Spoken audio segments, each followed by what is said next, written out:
ரியாதில் அதிரை பைத்துல்மால் கிளை சார்பில் நடைபெற்ற சிறப்பு இஃப்தார் மற்றும் 140ஆம் அமர்வு 100க்கும் மேற்பட்டோர் பங்கேற்பு. சவுதி அரேபியாவின் ரியாத் நகரில் அதிரை பைத்துல்மால் ரியாத் கிளையின் சார்பில் 11ஆம் ஆண்டு இஃப்தார் நிகழ்ச்சி மற்றும் 140வது அமர்வு சிறப்பாக நடைபெற்றது. இந்நிகழ்ச்சியை ஜனாப் அப்துல்லா ஹசன் கிராத் ஓதி தொடங்கி வைக்க ஜனாப் சரபுதீன் தலைமை தாங்கினார்.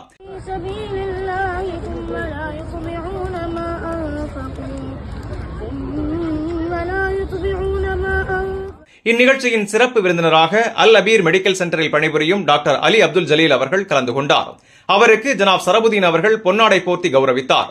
முன்னதாக சகோதரர் சாதிக் அகமது அவர்கள் வரவேற்புரை வழங்க சிறப்புரையாக ஜகாத்தின் முக்கியத்துவம் பற்றி ஜனாப் அகமது மசூத் அவர்கள் விளக்கினார். அதனைத் தொடர்ந்து உரையாற்றிய டாக்டர் அலி அப்துல் ஜலீல் அவர்கள் உடல் நலம் பேணுதலின் முக்கியத்துவம் பற்றி எடுத்துரைத்தார். மேலும் ஜனாப் இமாம் கான் அவர்கள் பைத்துல்மாலின் சேவைகளை அறிக்கையாக வாசித்தார். இறுதியில் சகோதரர் நெய்னா முகமது அவர்கள் நன்றியுரை வழங்கினார். சகோதரத்துவ உணர்வு மற்றும் பொது சேவை நோக்கங்களை வலுப்படுத்தும் வகையில் நடைபெற்ற இந்த இஃப்தார் நிகழ்ச்சியில் அதிரியர்கள் மற்றும் தமிழ்ச் சமூக சொந்தங்கள் என 100க்கும் மேற்பட்டோர் குடும்பத்துடன் கலந்து கொண்டு சிறப்பித்தனர். புனித ரமதானில் நடைபெற்ற இந்த ஒன்றுகூடல் நிகழ்வு சமூக ஒற்றுமைக்கும் சகோதரத்துவத்திற்கும் ஒரு சிறந்த எடுத்துக்காட்டாக அமைந்தது. இந்த செய்தி உங்களுக்கு பயனுள்ளதா இருந்தா வீடியோவை லைக் பண்ணுங்க, உங்க கருத்தை கமெண்ட்ல பதிவு பண்ணுங்க. மேலும் வளைகுடா மற்றும் உலக செய்திகளை உடனுக்குடன் பெற Gulf 360 நியூஸ் தமிழ் சேனலை சப்ஸ்கிரைப் பண்ண மறந்துடாதீங்க.